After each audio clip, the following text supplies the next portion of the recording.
When you do get distracted in prayer, what are you usually distracted by? The thoughts of what you have to do after prayer. Think about it. Most of the time, when you go in salah, the reason why you're rushing or the reason why you're distracted is because you're already thinking about the things that you have to do after prayer. So you're thinking beyond the prayer and therefore not enjoying the prayer that you're in. So you rush it. You're making these plans. You forget which rak'ah you're on all the time. You get lost in your surahs because you're not really there. You're going through the motions, but your mind is engaged in another activity, and the activity that your mind is engaged in is usually the worldly activity that will follow that prayer. So if you disengaged really quickly from something just to get the prayer out the way, you never really disengage that thing. You're just thinking about what you're going to do when you get back to that activity.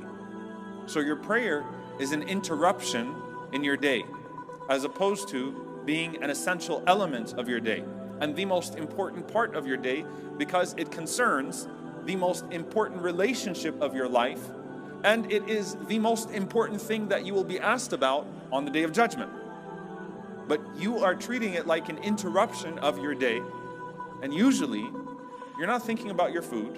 You're not thinking about, unless you haven't eaten and you're thinking about the lunch that comes after salah, you're thinking about what's next in the day.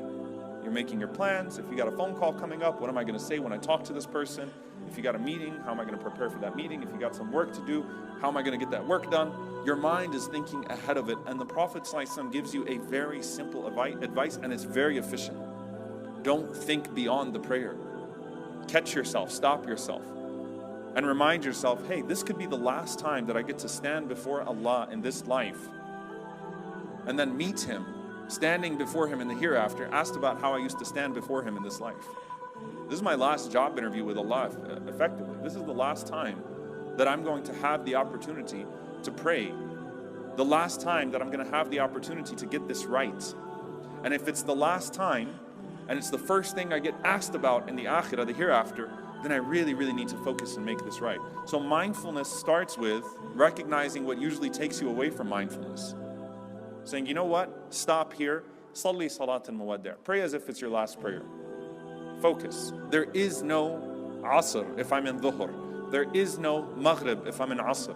And so on and so forth. I cannot guarantee that I'll live to see the next time to say Allahu Akbar and to get into that prayer. So let me treat this prayer right and not think ahead of it.